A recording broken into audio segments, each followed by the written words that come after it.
Hello, gym owners. Matthew Becker here from Gym Lawyers PLLC. Back for another video to try to help you navigate the complex legal realms that may impact your business. Now, before we get into the topic of this video, let me be clear that the information in this video is meant for educational purposes only.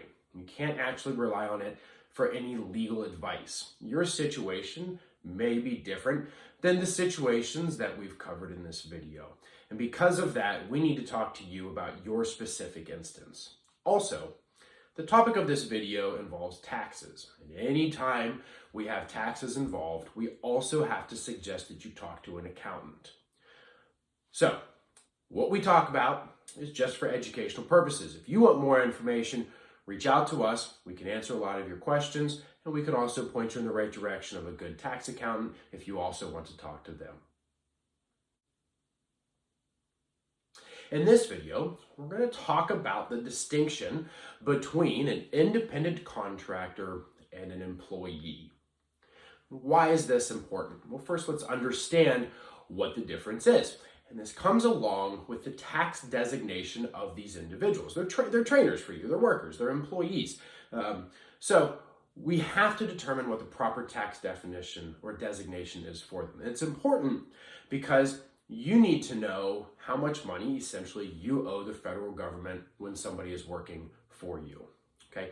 Think back to before you owned your own business and you worked for somebody else. You got a paycheck, and chances are on that paycheck it showed that certain money, certain taxes were taken out. That's because you were an employee. Now, if you worked for somebody and that person just paid you a lump sum, say cash or a check or anything, you didn't get an official pay stub, and it was left up to you in order to pay your taxes on those wages, then you were an independent contractor. But what we have to understand and discuss is how to make the proper distinction between the two, because more often than not, especially in these small businesses that we own, like the gyms and the yoga studios and the Pilates studios and the powerlifting studios or wherever, we end up wanting to pay our trainers as independent contractors, but we actually treat them like employees. So how do we make that proper determination? Well, first, we have to turn to the IRS. The IRS has 3 criteria that they look at when they're determining whether or not somebody who works for you is an independent contractor or an employee. Now, these are not sort of written in rule, hardline 3 criteria. The IRS is going to kind of blend the two of them together in order to paint a picture of which side your trainer really leans more toward, generally speaking. If the trainer leans more toward an employee on any of these criteria, then they're considered an employee. And we'll talk a little bit toward the end of this video about that, what that means for you. Okay, so criteria number 1. This is the behavior criteria. And what this basically means is how much control do you exhibit over the individual and what they do for their quote unquote job. Okay, so things like, are they considered hourly under your business? Do you put them on a schedule? Are they required to show up at a certain time? Okay. Do you run classes at your studio and they have to be there 15 minutes, and that's part of your standard operating procedures, that they have to be there 15 minutes before a class, they have to coach for an entire hour, and then they're there 15 minutes after class? Okay. Do you have SOPs, again, standard operating procedures that tell them step by step what they have to do during that hour? If so, they're probably leaning more toward an employee versus an independent contractor that is essentially free to just come in and perform any kind of service that they are performing, and you just worry about the end product. Criteria number 2. This is the financial criteria. Okay, how are you paying these individuals? How are you paying your trainer? Are you paying them one lump sum?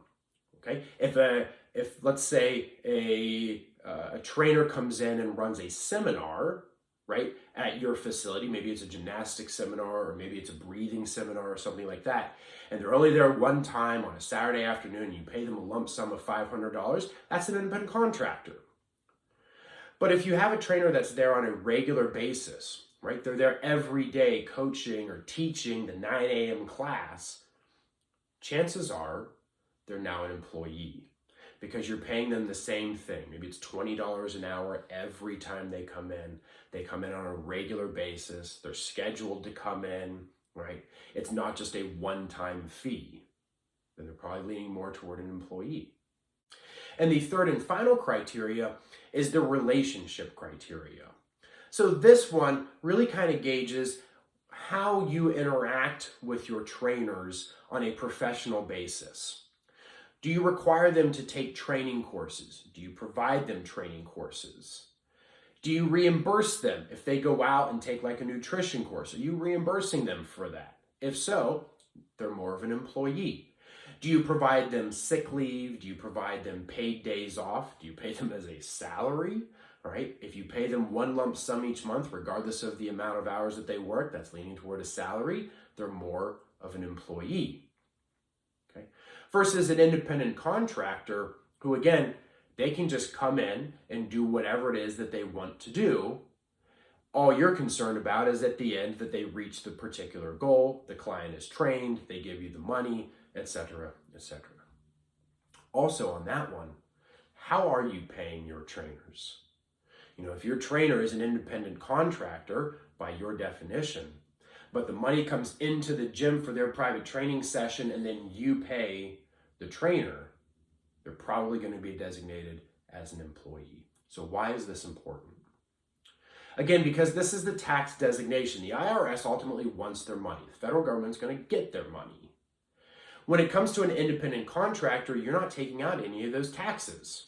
You're just paying the independent contractor, and they're responsible, like you are, as a self-employed individual, to pay their own taxes quarterly or yearly as they go. However, if they are an employee, you're now responsible for paying their taxes. You have to match their federal contribution, right? That's more money for the federal government. That's more money out of your pocket. If you don't do this, the primary issue that we see is when a owner pays a trainer as an independent contractor, regardless of whether or not there's any agreement in there, regardless of whether there's something in writing that says they're agreeing to be an independent contractor, it doesn't matter. It's that there's three criteria in the relationship. And then down the road, you as the gym owner get audited by the IRS. And when you get audited, they say, well, wait a second, you've been paying this trainer for 5 years. And at the end of this 5 years, they should have been paid as an employee all of this time, and you should have been making contributions through their taxes, and you have not. And now you have to. Also, you didn't do it right, so we're going to fine you for those 5 years that you haven't given the IRS its proper amount of money. That can be devastating. So at the end of the day, audit yourself. How are you paying your trainers? What's the relationship like?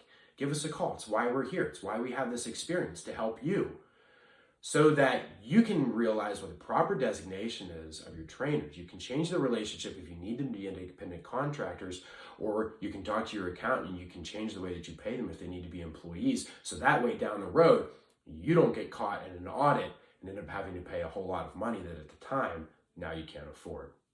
Reach out to us through gymlawyers.com.